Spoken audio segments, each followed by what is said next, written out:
नमस्कार साथियों, CG job education के पेड क्लास में आपका बहुत बहुत स्वागत है। ईवीएस की क्लासेस हमारी चल रही है। इन्वायरमेंट स्टडी है, पर्यावरण अध्ययन एंड पेडागोजी है, शिक्षण शास्त्र है, जिनकी कक्षा चल रही है। 4 यूनिट हमने ऑलरेडी अपलोड कर दिया है। आज की हमारी क्लास है 5वां यूनिट है। 5वां यूनिट पर हम चर्चा कर रहे हैं। 5वां यूनिट का वीडियो आज की सेशन में हम करने जा रहे हैं। सभी पेड क्लास से जुड़े हमारे साथी का बहुत बहुत स्वागत है। साथियों, यूनिट 5 है। यूनिट 5 में पर्यावरण अध्ययन और कक्ष की गतिविधि इस वीडियो में देखने वाले हैं कि पर्यावरण में हम कक्ष में पढ़ाने के दौरान कौन कौन से गतिविधि कराते हैं, कौन कौन से गतिविधि जो कि पर्यावरण के लिए अनुकूल है, इसके बारे में बात करेंगे। सबसे पहले देखिए, गतिविधि होता क्या है। गतिविधि जिसको एक्टिविटी भी कहा जाता है, और किसी भी शिक्षण कार्य में जब हम उसको गतिविधि के साथ करवाते हैं तो बच्चों में रुचि बनी रहती है, ज्ञान स्थायी होता है और बच्चे बेहतर सीखते हैं। तो पहले गतिविधि को हम परिभाषित रूप में समझें कि क्या होता है। देखो भाई, गतिविधि की अवधारणा चिरकालीन है, अर्थात गतिविधि बहुत ही पुराना है। यह बच्चों के सीखने की प्रक्रिया के बुनियादी सिद्धांतों पर आधारित है। देखो, किसी भी अवधारणा को बच्चे को सिखाना है तो गतिविधि का उपयोग करके यदि हम बच्चे को सिखाते हैं तो बच्चे बेहतर सीखते हैं, क्योंकि यह बुनियादी सिद्धांत की अवधारणा है। इसमें दिमागी कसरत, विश्लेषण और विवेचना भी शामिल है। देखो, किसी भी प्रकरण या अवधारणा को बच्चों को सिखा रहे हैं तो बच्चे भिन्न भिन्न गतिविधियों के माध्यम से सीखता है। इससे क्या होता है, बच्चों का जो दिमाग है वो तर्क करता है, वितर्क करता है, विश्लेषण करता है, जिससे कि उसका दिमाग भी तरोताजा होता है और जिस अवधारणा को हम सिखाने जा रहे हैं उसको लेकर बच्चा बेहतर सीखते हैं और स्थायित्व को प्राप्त करते हैं, अर्थात स्थायी समय के लिए सीख पाते हैं। क्योंकि दिमाग की कसरत ही इंसान को सिखाता है ना। तो गतिविधि है जो कि सीखने सिखाने प्रक्रिया का हिस्सा है, सीखने सिखाने की प्रक्रिया का एक माध्यम है। गतिविधि की क्या विशेषताएं होती है, तो देखिए, गतिविधि की अनेक विशेषताएं हैं। जैसे अनुभव से सीखने की प्रक्रिया है। भाई, कोई भी गतिविधि किसी अवधारणा को लेकर मान लो हम कर रहे हैं तो बच्चे क्या है, उस गतिविधि में स्वयं क्या होते हैं, स्वयं उस गतिविधि में इन्वॉल्व होते हैं, अर्थात शामिल होते हैं। जब किसी गतिविधि में बच्चा जब स्वयं शामिल हो रहा है तो क्या है भाई, अनुभव खुद ले रहा है। और अनुभव से, इसीलिए कहा गया है इसको गतिविधि क्या है, अनुभव से सीखने की प्रक्रिया है। गतिविधि को अकेले और समूह दोनों रूप में की जा सकती है। ज्यादातर गतिविधि 5 या 6 के समूह में आपको देखने को मिलता है, और समूह या अकेले दोनों माध्यम से गतिविधि की जा सकती है। इसके अलावा गतिविधि क्या करता है, उत्सुकता जगाती है। देखो, किसी भी अवधारणा को हम बच्चों को सिखा रहे हैं तो इस अवधारणा के प्रति रुचि पैदा करता है, उत्सुकता लाता है और सीखने को भी क्या करता है, प्रेरित करता है। कौन, तो गतिविधि का प्रयोग। भाई, बच्चे रुचि लेते हैं, बच्चे बोर नहीं होते जब आप गतिविधि का उपयोग करते हो। मूर्त वस्तुओं पर, देखो, मूर्त वस्तुओं पर काम किया जाता है, अर्थात जब आप कुछ भी गतिविधि करोगे तो आपके सामने कोई मूर्त वस्तुएं होते हैं जिसको टीएलएम बोलते हैं, सहायक शिक्षण सामग्री, जो कि ठोस रूप में मौजूद रहता है और इसी का उपयोग करके किसी भी प्रकरण को सिखाया जाता है। मान लो बच्चे को हम क्या कर रहे हैं, नक्शा के बारे में बताना है, तो अब हम बच्चों को नक्शा के बारे में ठोस रूप में कैसे बताएं। बच्चों के सामने ग्लोब ला सकते हैं, अब इस ग्लोब के माध्यम से बच्चों को नक्शा के बारे में बता सकते हैं। इस तरह से मूर्त वस्तुओं के माध्यम से हम गतिविधि पर क्या करते हैं, काम करते हैं। ठीक है। इसके अलावा साथियों गतिविधि चुनौतियों पर देखो आधारित है, मतलब बच्चों के सामने जब भी कोई गतिविधि कराते हैं तो उनके सामने चुनौतियां लाते हैं और बच्चे उसी गतिविधि के माध्यम से चुनौतियों को समाधान करता है, चुनौतियों को तोड़ता है, चुनौती का समाधान करता है। तो इस तरह से गतिविधि जो है एकल सामूहिक भी हो सकता है, उत्सुकता भी होता है, मूर्त वस्तुओं पर काम किया जाता है। लेकिन साथियों गतिविधि यदि आप बना रहे हो तो और संचालित कर रहे हो तो गतिविधि बनाने और संचालित करने से पहले आपको जरूरी बात है जो आपको विशेष ध्यान देना होगा, और वो क्या है तो देखिए, उद्देश्य स्पष्ट हो। उद्देश्य स्पष्ट से तात्पर्य मान लो बच्चों को जो भी सिखाना है, मान लीजिए बच्चों को हम सिखाने वाले हैं दिशा के बारे में, तो बच्चों के सामने आप उद्देश्य स्पष्ट रखो, अर्थात क्या सिखाना है, उद्देश्य मतलब क्या सिखाना है। तो बच्चों को पहले बता दिया जाना चाहिए कि बेटा आज आप सभी को दिशा के बारे में बताया जाएगा, है ना। अर्थात सिखाने का जो उद्देश्य है, क्या सिखाना है, वो स्पष्ट होना चाहिए ताकि बच्चे को पता रहे कि आज की कक्षा में हम अमुक पाठ को सीखने वाले हैं। ठीक है। दूसरा आता है इसमें सीखने के स्तर के हिसाब से। देखो भाई बच्चों के सीखने का स्तर अलग अलग है, कोई जल्दी सीखता है, कोई धीमी सीखता है, तो बच्चों का जैसा स्तर है उसी के हिसाब से आपको गतिविधि को रखना है। अब मान लीजिए ऐसे आपने ग्रुप बनाया है जिसमें सभी वर्ग के बच्चे हैं और आप सीखने के स्तर के हिसाब से आप नहीं किए हो तो कुछ ही बच्चा सीख पाएगा। लेकिन जब आपकी एक्टिविटी सीखने के स्तर के आधार पर है तो सभी बच्चे सीखेंगे और बेहतर सीखेंगे। ठीक है।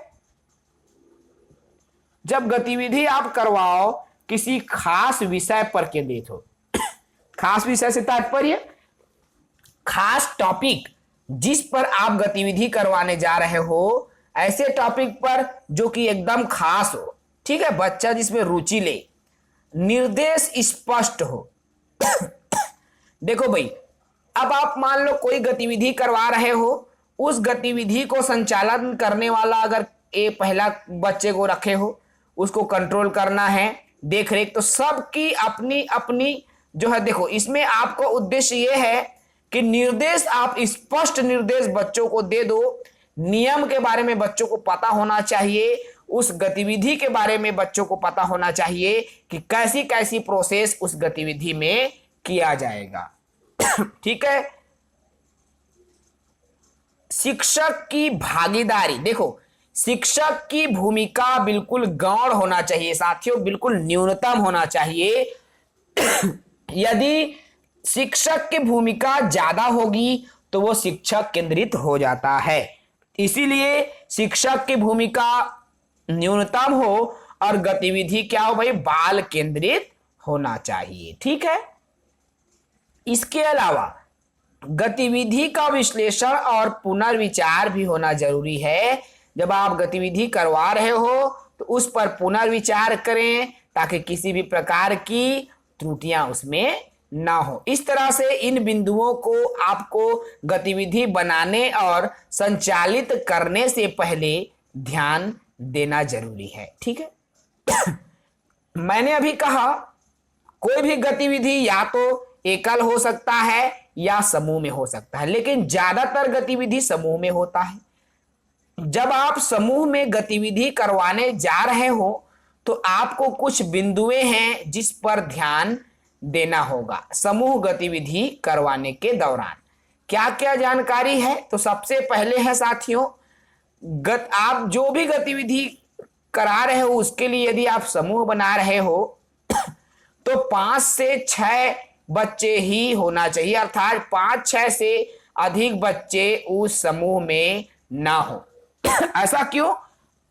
देखो, यदि एक समूह में आप ज्यादा बच्चों को रखोगे तो पढ़ाई कम, गतिविधि कम और हल्ला ज्यादा होगा।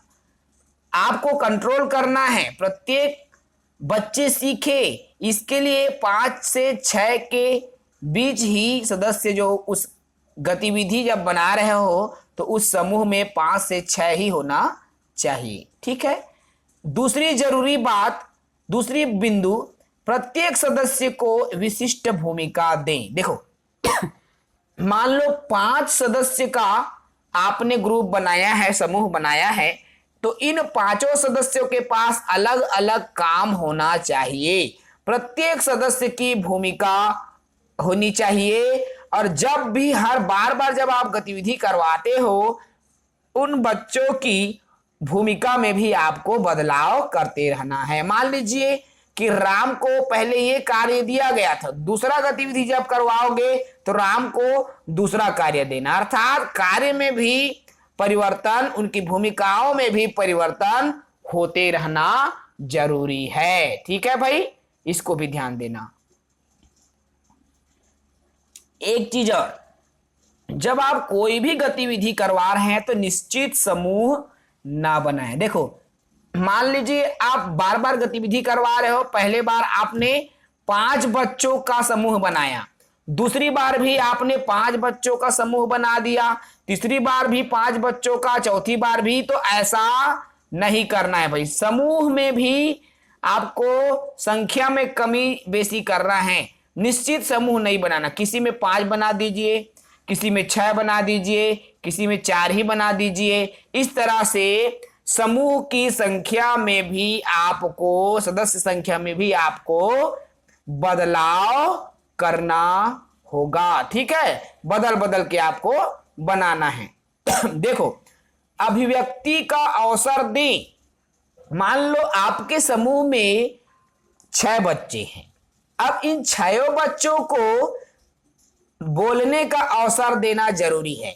प्रत्येक बच्चा बोले, अपने विचारों, अपने भावनाओं का वो उपयोग कर सके, भावनाओं को शेयर कर सके। ठीक है, इसलिए प्रत्येक बच्चों को बोलने की अभिव्यक्ति होना चाहिए। बच्चों के कार्य कक्षा में प्रदर्शित करें। देखो, बच्चा जो काम कर रहा है, अच्छा कार्य कर रहा है, तो उसको कक्षा में आप सभी बच्चों के सामने बताएं और उनकी प्रशंसा करें। इससे क्या होगा, अन्य जो बच्चे गतिविधि में शामिल नहीं हो रहे हैं उनकी भी रुचि आएगी और वो भी एक्टिविटी में शामिल होंगे। ठीक है, तो इस तरह से आपको गतिविधि जो समूह में करते हैं उसमें आपको ध्यान देना होगा साथियों। ठीक है, चलिए उसके बाद देखो, कक्ष में की जाने वाली गतिविधि। अब देखो, आप एक कक्षा में, विद्यालय में जो गतिविधि करते हो तो उसमें कौन कौन सी गतिविधि का आप उपयोग कर सकते हो। देखो, कौन घुला कौन नहीं घुला, कौन घुला कौन नहीं घुला। मान लो आपने रेत लिया और नमक लिया, इसको 2 गिलास में रखा, एक गिलास में रेत, एक गिलास में नमक। अब इनमें दोनों को डालेंगे, बच्चों से पूछे, एक प्रैक्टिकल करवाए कि कौन घुला और कौन नहीं घुला, कौन ज्यादा घुला, कौन कम घुला। ज्यादा कम के लिए शक्कर और नमक उपयोग कर सकते हो, है ना। तो ये गतिविधि आप कक्ष में करवा सकते हो भाई। इसके लिए आपको विशेष ध्यान देना, कांच का गिलास आप रखो, पारदर्शी। ठीक है, इससे क्या होगा, बच्चे बाहर से भी उसको देख पाएंगे कि कौन कौन घुल रहा है और कौन सी नहीं घुल रहा है। अंडा डूबा भी और तैरा भी। अब आप अंडा के माध्यम से 2-4 अंडे आप ले आओ और उसको पानी में तैरा के देखो कि कौन डूब जाता है, कौन तैरने लगता है। तो इस गतिविधि को भी आप कक्ष में कर सकते हो। ठीक है, कौन डूबा कौन तैरा, अंडा डूबा भी तैरा भी, ये सभी गतिविधि आप कक्ष में कर सकते हो। लेंस से कागज जलाना, और ये जो गतिविधि है ना साथियों, जब आप मन लइका रहा तब हो करे हुई है ना।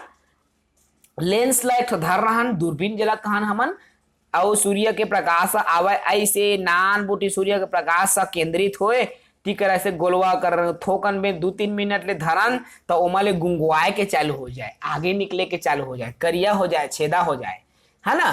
काबर की लेंस का करे भाई, वो कागज ला जला देवे। ठीक है, तो ये गतिविधि भी आप कर सकते हो। पहले ये जो काम हम करते थे ना, इसको उपद्रव बोलते थे, उपद्रव, अति उद्वास बोलते हैं ना भाई। तो आज ये यही शिक्षा है, ये उपद्रव नहीं है, आज ये शिक्षा बन गया है, समझ रहे हैं ना। तो देखो क्षेत्र भ्रमण, अब क्षेत्र भ्रमण भी जरूरी है भाई पर्यावरण की कक्षा में। तो कैसे कैसे होगा, यह शिक्षा का एक महत्वपूर्ण साधन है।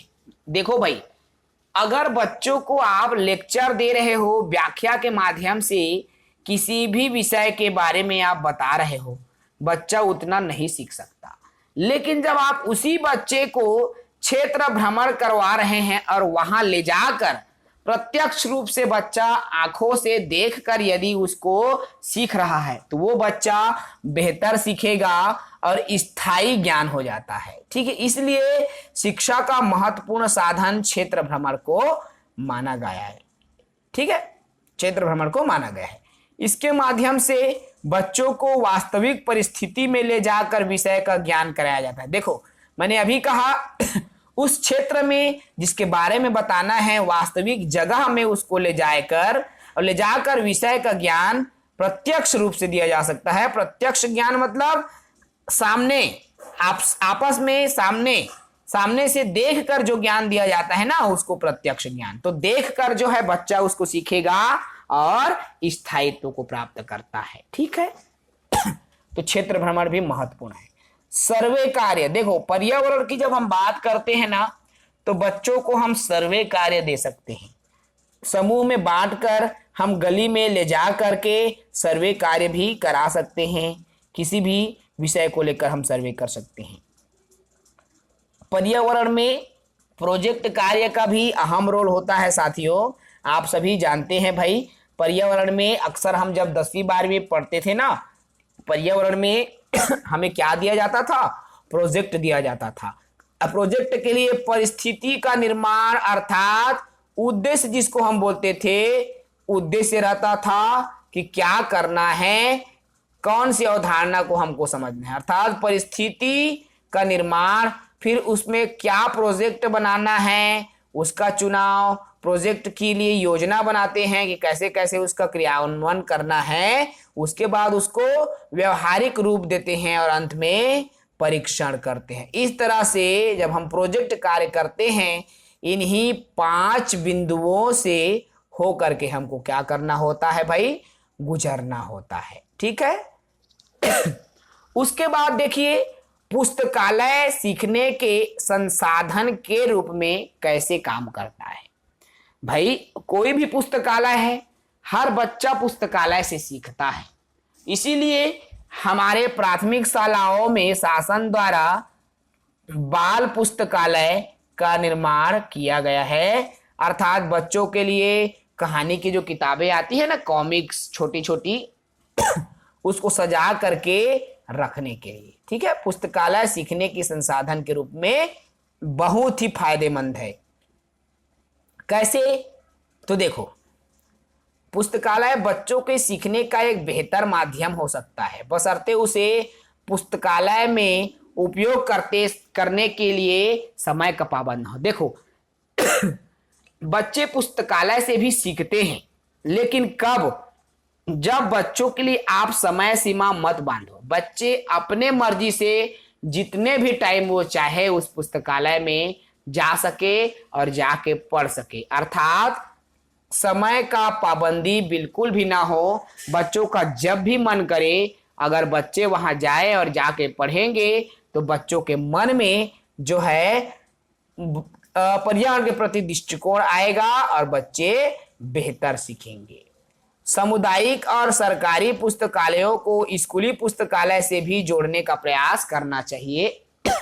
जो मोहल्ले में, समुदाय में सरकारी पुस्तकालयों के साथ जोड़े, जो मोहल्ले वगैरह में रहते हैं ना उसको स्कूल की पुस्तकालय से जोड़े।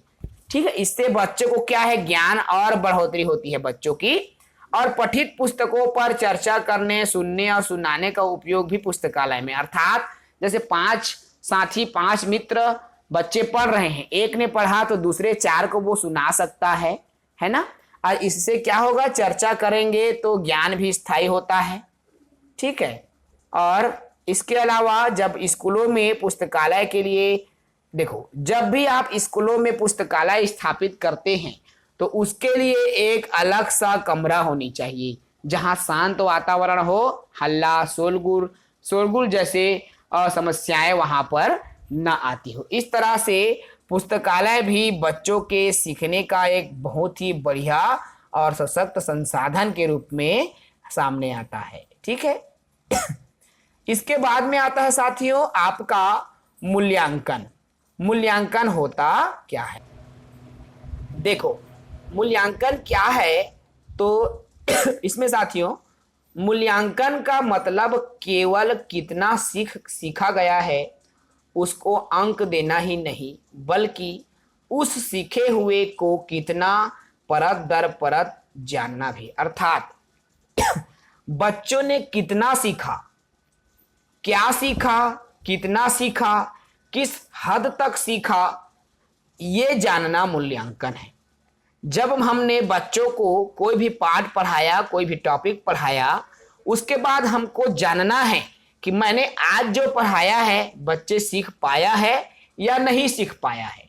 यदि सीख पाया है तो कितना सीख पाया है और कहां तक सीख पाया है और कौन से बिंदु में उसको सीखने में समस्या हो रही है।